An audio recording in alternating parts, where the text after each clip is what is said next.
Hi hello എല്ലാവർക്കും പുതിയൊരു വീഡിയോയിലേക്ക് സ്വാഗതം.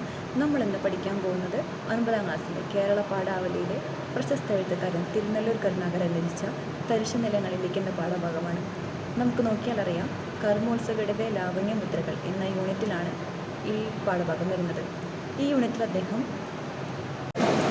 മലയാളത്തിലെ കവിയും സാഹിത്യകാരനും ഭാഷാ പണ്ഡിതനും വിവർത്തകനും അധ്യാപകനുമായിരുന്നു തിരുനെല്ലൂർ കരുണാകരൻ. 1924 ഒക്ടോബർ 8 കൊല്ലം താലൂക്കിലായിരുന്നു അദ്ദേഹത്തിൻ്റെ ജനനം.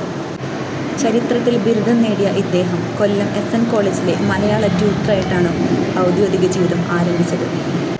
ഒരു നല്ല കവിയും സാഹിത്യകാരനും ഭാഷാ പണ്ഡിതനും വിവർത്തകനുമായ അധ്യാപകനുമായിരുന്നു തിരുനെല്ലൂർ കരുണാകരൻ. തിരുനെല്ലൂർ കരുണാകരൻ്റെ കവിതകൾ എന്ന സമാഹാരത്തിന് 1985 ആശാൻ പുരസ്കാരവും 1988 വയലാർ അവാർഡും ലഭിച്ചു. അദ്ദേഹത്തിൻ്റെ പ്രശസ്തമായ കൃതിയാണ് തരിശു നിലങ്ങൾ എന്ന കൃതി.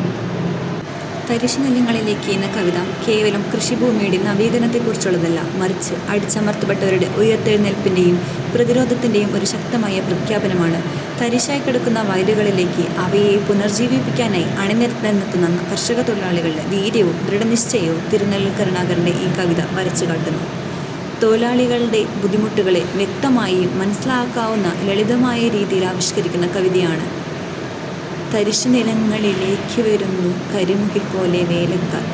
അദ്ദേഹം കൃഷിക്കാരെ പല രീതിയിലും പല അർത്ഥങ്ങളിലും പല വരികളിലും വിവരിക്കുന്നു. നാളുകളായി മഴ കിട്ടാതെ ദാഹിച്ചു വിയർക്കുന്ന തരിശു നിലങ്ങളിലേക്ക് പ്രതീക്ഷയുടെ കുടിനീരുമായി കടന്നു വരുന്ന കരിമുകിലിനോടാണ് വേലക്കാരെ കവി ഉപമിച്ചിരിക്കുന്നത്. വേനലിലും മഴയിലും ജീവിതം മുഴുവൻ അധ്വാനത്തിൻ്റെ ഭാരവുമായി ഉറച്ച ചുവടുകളോടെ മുന്നേറുന്ന ഇവരുടെ ശരീരവും കരിമുകിൽ പോലെ കരുത്തുള്ള കറുത്ത നിറത്തോടു കൂടിയുമാണെന്ന് കവി ഇതിലൂടെ പറയുന്നു.